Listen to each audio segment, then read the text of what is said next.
To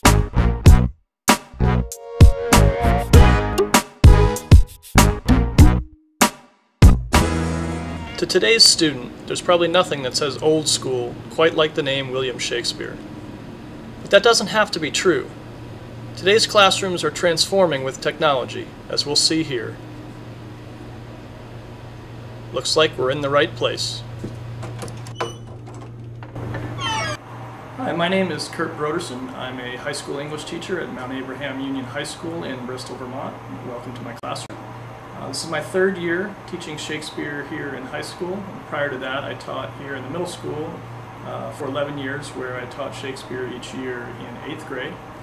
I've always tried to incorporate technology, particularly teaching Shakespeare. It brings a more modern touch to a very historical subject, makes it more relevant to students today. I use technology both in terms of teacher work as well as student projects. I'll show you a few of those examples here today. Thanks for watching, and I hope you enjoy. Our school uses an online service called Edline for reporting grades, but I've gone beyond that and have created a website that has many resources for students. My Shakespeare students start the semester with Henry IV Part 1, which is a history, very complex.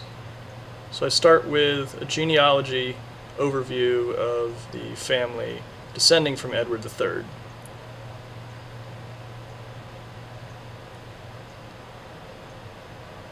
Edward's two oldest sons die prior to Edward III dying. Richard II becomes king. But the crown is stolen by his cousin, Henry Bolingbroke, who becomes Henry IV. Richard is subsequently murdered. The rest of the family tree fills in and explains the connections between the characters and the infighting among them. This genealogy was created with a program called Keynote, which is similar to PowerPoint. It's much more interactive than merely handing out a sheet of paper to my students. It shows them who the rightful king should be and explains how Shakespeare was actually confused about some of the history himself. One day, when I knew I would be out, I actually videotaped myself, burned it to DVD, and left that as my subplans. Hello, loyal subjects of A and B class. I'm sorry I couldn't be with you today. I hope that this video, Standin, allows you to understand what you are about to watch on the video today. You'll be watching Act 1, which all of the groups will be shortly performing, so pay attention to the scenes that take place in your area. You do not need to follow along in the script, but do follow along with the questions and do the best you can answering them today. If you do not finish them, you will be able to answer them after you do your own performances. The movie begins with a short clip of the murder of Richard II, which actually doesn't take place in our play. It takes place earlier, and then Henry IV Part 1 actually starts. You wonder, why is the king wearing gloves in this scene? You'll notice on one finger he has a large ring, which is his official symbol of his kingship. Pay attention to his hands and ask yourself, why this symbol and why these gloves? I want all of you thinking about that. Then, in the scenes that come, concentrate on the scenes that are in your own group. Enjoy the video. I like the way Hotspur is played. If I was in this, I would not want to play the king. I'd probably want to play Hotspur. So enjoy the video, and I will see you next class. Thanks. Bye. Typically, my students will perform a scene in class, and then following class discussion, we will watch the same scene on video. Ideally, I like to show comparative versions of the scene from different movie versions or stage productions.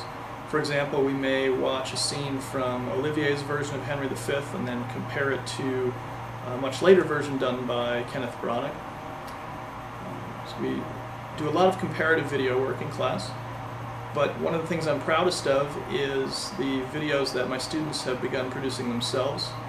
2 years ago, a group of 3 students created a Lego animation of the Battle of Shrewsbury, which is the battle that ends Henry IV Part 1. Later on, they entered it into a contest sponsored by Community Television of Northern Vermont, where they tied for first place in animation. You can catch their scene on YouTube as well. I hope you enjoy watching it here, and I hope you have come away with some ideas for transforming your own classroom with technology. Thanks for watching. The Battle of Shrewsbury. If I mistake not, thou art Harry Monmouth. Thou speak as if I would deny my name. My name is Harry Percy. I am the Prince of Wales, and think not, Percy, to share with me in glory any more. For the hour has come to end the one of us. Due to graphic content, the next scene had to be removed to fit acceptable viewing criteria. Holy crap, my arm! Oh, Harry, thou hast robbed me of my youth. Oh, I could prophesy, but that the earthly and cold hand of death lies on my tongue. No, Harry Percy, thou art dust and food for... For worms, brave Percy. Fare thee well, great heart.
Let it